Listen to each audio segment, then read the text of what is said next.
ప్రముఖ సినీ నటి శ్రీమతి సంగీత గారి ప్రారంభించారు. IVF చికిత్సలో 25% భారీ discount, free doctor consultation, free ultrasound scan. 49 అంటే సంతానం, 49 అంటే సంతోషం. నమస్తే, welcome to Yoyo TV. Telangana రాష్ట్రంలో మెయిన్ ఫైట్ అధికార పార్టీ కాంగ్రెస్ బీఆర్ఎస్ల మధ్య జరుగుతుందని చెప్పాలి. అసెంబ్లీ ఎన్నికల్లో పరాజయం, పార్లమెంట్ ఎన్నికల్లో సగానికి పైగా స్థానాల్లో డిపాజిట్స్ కోల్పోవడం, కేసీఆర్ ఫీల్డ్లోకి వచ్చేందుకు తటపటాయించడం, ఎమ్మెల్యేలు వరుసగా పార్టీ మారడం వంటి ఎన్ని ఎదురు దెబ్బలు తగిలినా బీఆర్ఎస్ కాంగ్రెస్ పై పోరాటంలో ఎప్పుడూ వెనక్కి తగ్గలేదు. బీఆర్ఎస్ పని అయిపోయిందని ఎంతమంది చెబుతున్నా ఆ పార్టీ హైకమాండ్ మాత్రం పూర్వ వైభవం సాధిస్తామన్న నమ్మకంతోనే ఉన్నారు.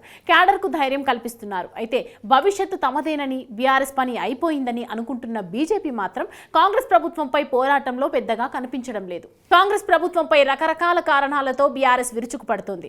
6 గ్యారంటీల అమలు దగ్గర నుంచి రుణమాఫీ వరకు, శాంతి భద్రతల నుంచి పెట్టుబడుల వరకు ప్రతి విషయంలోనూ సందు దొరికితే ప్రభుత్వాన్ని ఇరుకున పెడుతున్నారు. కానీ తామే ప్రధాన ప్రతిపక్షమని, దానికి పార్లమెంట్ ఎన్నికల్లో వచ్చిన ఓట్లు సీట్లే సాక్ష్యమని వాదిస్తున్న బీజేపీ నేతలు మాత్రం ఎక్కడా కనిపించడం లేదు.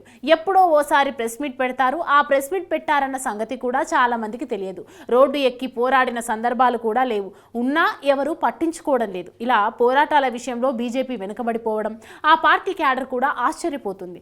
అయితే బీజేపీ ఏం చేసినా దానికి వ్యూహం ఉంటుందని ఆ పార్టీ కార్యకర్తలు గట్టిగా నమ్ముతున్నారు. ఆరిపోయే దీపానికి వెలుగు ఎక్కువ అని బీఆర్ఎస్ గురించి అంటున్నారు. అయితే బీజేపీలో అంతర్గత పోరాటాల వల్ల పార్టీ ముఖ్య నేతల మధ్య సఖ్యత లేకపోవడం వల్లనే పార్టీ నిస్తేజంగా మారిందని అనేవారు ఎక్కువగా ఉన్నారు. కిషన్ రెడ్డి, బండి సంజయ్లు కేంద్ర మంత్రులుగా ఉన్నారు. వీకెండ్స్లో తప్ప పార్టీ కార్యక్రమాలను పంచుకునే పరిస్థితుల్లో లేరు.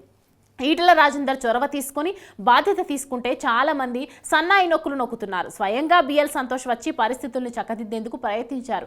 ఎంతవరకు చక్కబెట్టారో ఎవరికీ తెలియదు. కానీ ఈ పోరాటం వల్ల మాత్రమే పార్టీ కార్యక్రమాలు ముందుకు సాగడం లేదని ఎక్కువ మంది నమ్ముతున్నారు. మరోవైపు బీజేపీలో బీఆర్ఎస్ పార్టీ విలీనం లేదా పొత్తులు ఖాయమన్న ప్రచారం కొంతకాలంగా జరుగుతోంది.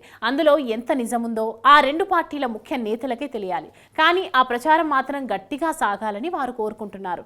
అందుకే విలీనం, పొత్తుల వార్తల్ని ఖండించడం లేదు, అస్సలు స్పందించడం లేదు కూడా. ఇలా ప్రచారం జరగటంతో బీజేపీ క్యాడర్లో గందరగోళం ఏర్పడుతుంది. అలాంటి పరిస్థితులే వస్తే ఎవరు ఎవరి మీద సారీ చేస్తారోనని కంగారు పడుతున్నారు. బీఆర్ఎస్తో ఇలాంటి సమయంలో ఎలాంటి సంబంధాలు పెట్టుకున్నా అది బీజేపీకి నష్టం చేస్తుంది, కానీ లాభం చేసే అవకాశం లేదని వాదిస్తున్నారు. అయితే కింది స్థాయి క్యాడర్ మాటలు వినేవారు ఇప్పుడు ఎవరు బీజేపీలో లేరు.